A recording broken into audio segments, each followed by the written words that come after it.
Ce jour d'hier pour que Keren Esther Bat Mariam ait rapidement un enfant, un garçon Bezrat Hashem. Notre dernière série d'histoires de Baba Saleh pour aujourd'hui, Binader, pour la Iloula. On n'a pas le temps de faire encore d'autres histoires, je pense.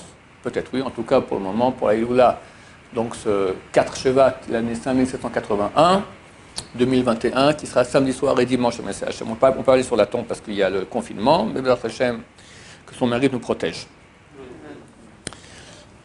Une dame travaille dans une boîte et le directeur l'appelle pour dire qu'elle va être licenciée. Elle rentre à la maison, elle lui met des bougies pour Bassalé, elle prend la voiture, elle va jusqu'à la tombe de Bassalé à Netivot, elle prie, elle pleure, elle revient chez elle. Le lendemain, le directeur lui dit, vous n'êtes pas renvoyé, vous n'êtes pas licencié. Qu'est-ce qui s'est passé? La nuit, Baba Saleh est venu chez le directeur, lui a dit, écoute mon cher ami, je vais t'étrangler. Qu'est-ce que j'ai fait? Tu veux la licencier cette femme-là, elle a une famille, etc. Ou tu la gardes, ou je t'étrangle. T'entends? Et il a dit, c'est bon, j'accepte. Même en rêve. Donc, le Baba Saleh est décédé, on va prier, et il nous écoute. Même histoire aussi en rêve. Une famille non religieuse, ils ont un enfant, Baruch Hashem, ils l'ont appelé Nimrod. Nimrod, c'était un des grands mécréants de l'histoire. Nimrod vient du mot Mered, révolté. Il s'est révolté contre Dieu, il a jeté Abraham dans la fournaise, etc. Après la brite, la même nuit, la mère rêve au Baba Saleh qui vient lui dire, pourquoi vous appelez votre fils Nimrod? Elle dit, mais c'est un très beau nom, Nimrod. Alors, on ne sait pas ce que c'est, non. Et j'explique, Nimrod, c'était un grand rachat. Il fait des choses terribles. Vous avez une âme pure d'un juif qui est venu chez vous maintenant, et vous l'appelez Nimrod. Changez le nom. Comment on l'appelle? Appelez-le Israël, comme moi.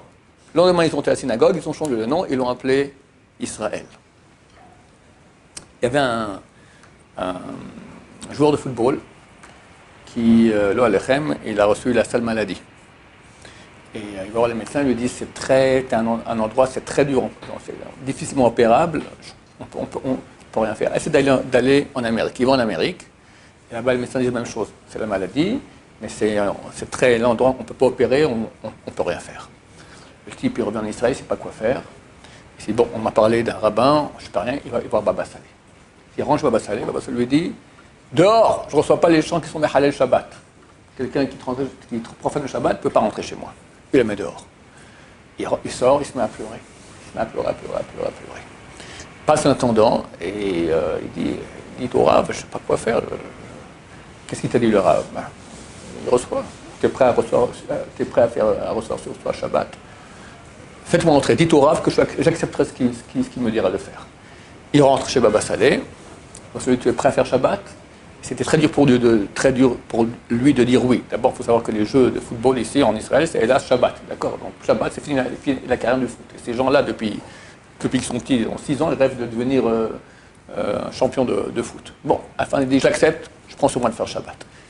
Ça va, tu es en bonne santé, tu n'as plus rien. Mais quand même, pars à l'étranger, faire les examens que tu étais censé faire, de repartir une deuxième fois, ils te diront, ils vont répondre facilement, tu es complètement guéri. Il était fait les examens, bon, Hachem est complètement guéri, il est devenu chômeur Shabbat, religieux, pratiquant, lui et toute sa famille. Que le mérite de ces grands tzadikim nous protège, Baruch Adonai, l'Olam, Amen, Amen.